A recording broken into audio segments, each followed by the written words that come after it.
নমস্কার, আপনারা দেখছেন সময় কলকাতা। এই মুহূর্তে খেলা হবে নিয়ে রয়েছে আমি সৈকত। চোখ রাখবো খেলার খবরের দিকে। টি-20 বিশ্বকাপের শুরুটা একেবারেই ভালো হয়নি। কোনো মতে সুপার 8-এ ওঠে ইংল্যান্ড, কিন্তু সেখানে দুই ম্যাচের দুটিতেই জিতে সেমিফাইনালে উঠে গিয়েছে ইংল্যান্ড। পাকিস্তানের বিরুদ্ধে অবিশ্বাস্য সেঞ্চুরিতে ম্যাচ জিতিয়েছেন অধিনায়ক হ্যারি ব্রুক। ম্যাচের পর তিনি জানালেন, কোচ ব্র্যান্ডন ম্যাকালামের একটা চালেই বাজিমাত করেছেন তারা।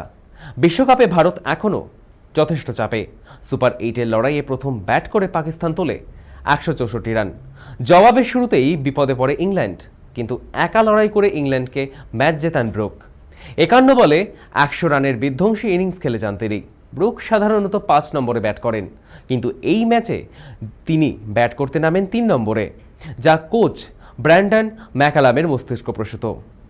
এই একই পরিকল্পনা নিতে পারে ভারতের কোচ গৌতম গম্ভীরও। জাস বাটারের মতোই অফ ফর্মে চলছে ভারতের অভিষেক শর্মার। তিলক বর্মার মতো অবস্থা জ্যাকব বেথেলের, অথচ তাতেও 3 বাঁহাতি ব্যাটারকে শুরুতে খেলানো হচ্ছে। অধিনায়ক সূর্যকুমার যাদব আসছেন 4 নম্বরে। ততক্ষণে ভারত সমস্যায় পড়ছে। সামনে জিম্বাবুয়ের মরণবাচন ম্যাচ। সেখানে কি ঝুঁকি নেবেন গম্ভীর সূর্যরা? সব উত্তর পাওয়া যাবে ম্যাচের দিনই।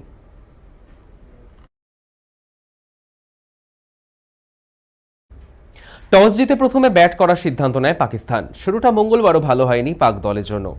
ওপেনার শাহিবজাদা ফারহান একদিকে ইনিংসের হাল ধরলেও অপর প্রান্তে পরপর সাইম আইয়ুব, সালমান আলী আঘার উইকেট খুইয়ে পাওয়ার প্লের পর অন্দরেই চাপে পড়ে যায় পাক দল। কিন্তু ফারহান 63 রানে আউট হওয়ার পর ফের মুখ থুবড়ে পড়ে পাক দল। একটা সময় যে রান 170 থেকে 175 পর্যন্ত পৌঁছে যেতে পারে বলে মনে করা হচ্ছিল, সেটাই শেষ পর্যন্ত আটকে গেল 9 উইকেট 164 রানে। জবাবে ব্যাট করতে নেমে শুরুটা খুব খারাপ হয় ইংল্যান্ডেরও। মাত্র 17 রানে 2 উইকেট খুইয়ে ধুঁকছিল তারা, কিন্তু সেখান থেকে কার্যত একা হাতে ম্যাচের হাল ধরেন ইংরেজ অধিনায়ক হ্যারি ব্রুক। একদিকে যখন একের পর এক উইকেট পড়ছে, তখন তিনি কার্যত একাই ইংল্যান্ডকে জয়ের দোরগোড়ায় পৌঁছে দেন। ব্রুক একাই 51 বলে অবিশ্বাস্য সেঞ্চুরি করে গেলেন। এই প্রথম টি-20 বিশ্বকাপে সেঞ্চুরি হাঁকালেন কোনো অধিনায়ক। শেষের দিকে যেটুকু কাজ বাকি ছিল সেটা করে দিলেন উইল জ্যাক্স। শেষ পর্যন্ত ইংল্যান্ড জিতল 2 উইকেটে। এই জয়ের ফলে সেমিফাইনালে নিশ্চিত হয়ে গেল ইংল্যান্ড। এই নিয়ে পরপর 5 বার বিশ্বকাপের সেমিফাইনালে ইংল্যান্ড।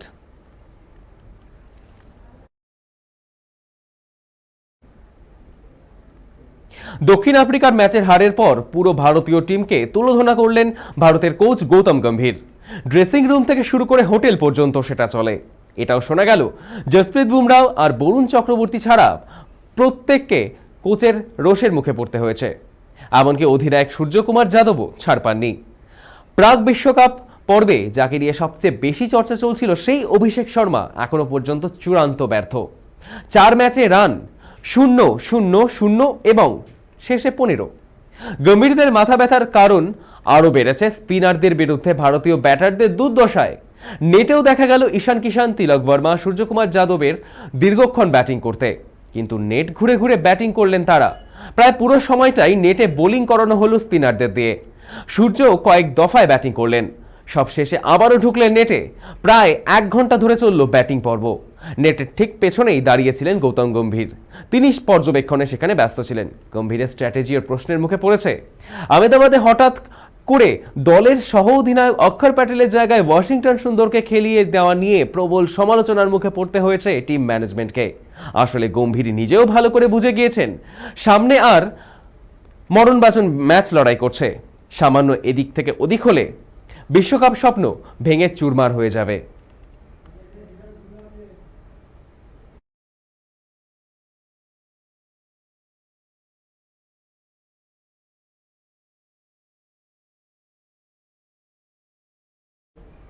সুপার 8-এ ভারত দক্ষিণ আফ্রিকা ম্যাচের পর হেরে যায় ভারত। সেই ম্যাচে সূর্যকুমার যাদবরা 76 রানে হেরেছেন।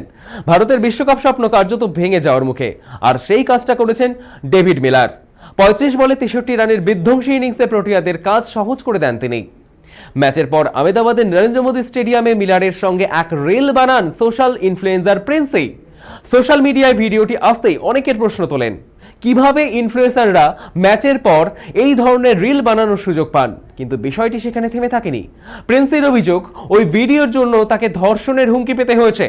এছাড়াও বডি শেমিং করা হচ্ছে। এই পরিস্থিতিতে প্রিন্সেস সোশ্যাল মিডিয়ায় জানিয়েছেন তিনি পুলিশি পদক্ষেপ নিচ্ছেন। প্রিন্সের বার্তা যেন আরেকবার ভারতের টক্সিক ফ্যান কালচারকে সামনে এনে ফেলল। তবে প্রিন্সের পাশে দাঁড়িয়ে অনেকে আবার প্রতিবাদও করছেন।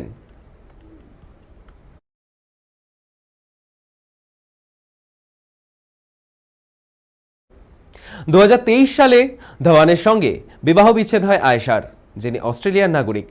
বিচ্ছেদের পর থেকে আয়েশা সম্পত্তি ভাগাভাগির জন্য অস্ট্রেলিয়ার বিচার ব্যবস্থার দ্বারস্থ হন। সে দেশের আইনি ব্যবস্থায় সঙ্গী বা সঙ্গিনীর বৈবাহিক জীবনের সমস্ত সম্পত্তি ভাগাভাগি করতে হয়। তবে ভারতের মাটিতে অস্ট্রেলিয়া আদালতের আদেশ সারবত্তা নিয়ে প্রশ্ন তুলল দিল্লি আদালত। বিচারকের পর্যবেক্ষণ, অস্ট্রেলিয়ার এই সম্পত্তি ভাগাভাগির নিয়ম ভারতীয় আইন ব্যবস্থায় অপ্রাসঙ্গিক। ভারতের হিন্দু বিবাহ আইনের আওতায় এভাবে সরাসরি সম্পত্তি বা টাকা ফেরতের কোনো এখতিয়ার নেই। প্রাক্তন স্ত্রী আয়েশা মুখোপাধ্যায়কে দিল্লির একটি পারিবারিক আদালত নির্দেশ দিয়েছে শিখরকে 5,72,00,000 টাকা ফেরত দিতে হবে। অস্ট্রেলিয়ার আদালতের রায়ে যে টাকা দিতে বাধ্য হয়েছিলেন প্রাক্তন ভারতীয় ক্রিকেটার। সদ্য তিনি দ্বিতীয় বিবাহ করেছেন। তার মধ্যেই পুরনো মামলায় জয় পেলেন ধওয়ান।